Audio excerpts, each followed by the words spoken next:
let's jump to the NFC East. Okay. We got the Eagles at 9-7. They won the division at 9-7. You got the Cowboys at 8-8. The Giants at 4-12, and Washington at 3-13. I just really don't see Washington outperforming last year. Like it's not going to happen. They're 4-12 this year. Maybe? 4 or 5 win team. They might get a little better. Haskins improved, but I can't see him leading them anywhere close to 500. Right. So that would clearly keep them out of the playoffs. Right. And then you move from there. The Giants, they are getting better. I think they're still a year away. Yeah. If they get some help, maybe Clowney. If they get defensive help, they've got a chance. Well, that was the big thing last year is that they had some games where they put up some numbers offensively, but they just couldn't stop anybody. Yeah. So, like you said, if they can get some formidable defensive play, just like baseline, NFL average. Yeah, just give me 15 to 22 overall defense average, and you should be able to see them win 2 to 3 more games. I still think that they're, a 6-7 win team maximum. Don't really see a path to them playing playoff winning football unless they really, really dive into really great defense and handing the ball off a lot. Before they run Saquon Barkley to the ground. Hey, man. Don't. Our old better team. Our old bet's still there. Bro, so we talked about Saquon Barkley number 1 over Sam Darnold number 1. And Kyle's big point, and rightfully so, was that he had a shelf life. And I agreed, your shelf life as a running back is generally 4 to 8 years if you're an upper echelon guy. And, Sam Darnold feasibly would have, a shelf life of, potentially 10 years. And, at the end of the day, though, I think Saquon Barkley is a better player. And he's a better player in year 1, year 2, year 3, year 4. And maybe you start seeing year 5 through 8, Darnold start to take a step in the right direction. If you're a good franchise, hopefully you could have capitalized on those first 4 years.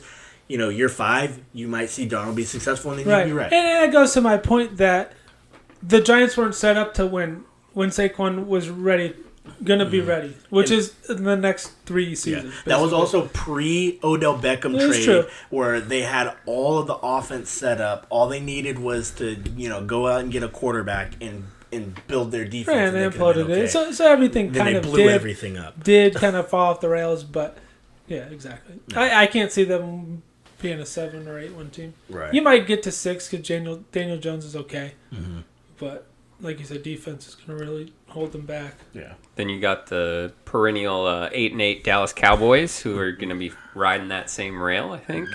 Franchise quarterback here. They carry him to another $50 million quarterback. Hey, they might be able to get in the playoffs this year at 8-8. Though. Yeah. And maybe you think that maybe this is part of it. America's team. Oh my God! We need one more team because then the Cowboys will be in every year. Every year the Cowboys would be in. Right. Jason Garrett would still be the head coach. Yeah, right? Yeah, but then you get to that's one extra playoff game with them every year. Oh my God! And then you got the Carson Wentz healthy Philadelphia Eagles. If he can stay healthy. Okay, first things first. Is this Cowboys' last shot, legitimately? I don't think so. I think they'll... In the foreseeable future. They're going to... You don't think so? Last year, being a playoff contender? Playoff competitor. Well, especially now that it's extended, I don't think so. I think they figure out Dak's situation after this year. They're going to re-sign him. They have to. They have to figure it out. And as long as they have, those 3, superstars, on the offense, I think they'll be okay for at least more than 1 year. Right. Because Amari's re-signed and Zeke is re-signed. And then they're going to have to pay Prescott. Mm-hmm. So I think you have to look at it twofold. I think Jamar is right. As long as they have those guys, they're going to be a playoff contender. But I think if you're taking it a step further, are they going to be able to do anything other than just make the playoffs? I think what you're getting at is that the Eagles have a quality team and Carson Wentz is on the come up. And if Carson Wentz is that dude and he's the next great quarterback that we have, Kyle thinks that he's going to be and he has the potential to be, you're going to look dead into the face of this dude that's in your division. And even though you got there, he's going to continue to, step on your chances.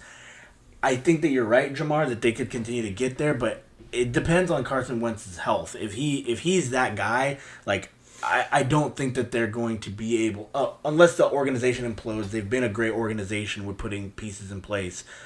He should be able to carry them past, the other teams in this division. Right. So what scares me is that they're going to pay Dak, and they're going to have paid those 3 guys.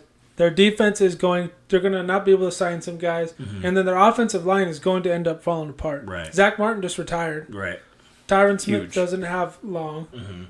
So 2 of the 3 are going to be, or 2 of the 5 are going to be gone. Yeah. And then that's, I think, where you're going to start seeing some dropping off for them. So who we think is coming out of this division? Like, who are the Eagles. playoff teams? Eagles, and then you got fringe Cowboys. Cowboys. I think it's fair, given the addition, that the Cowboys will probably be a playoff team.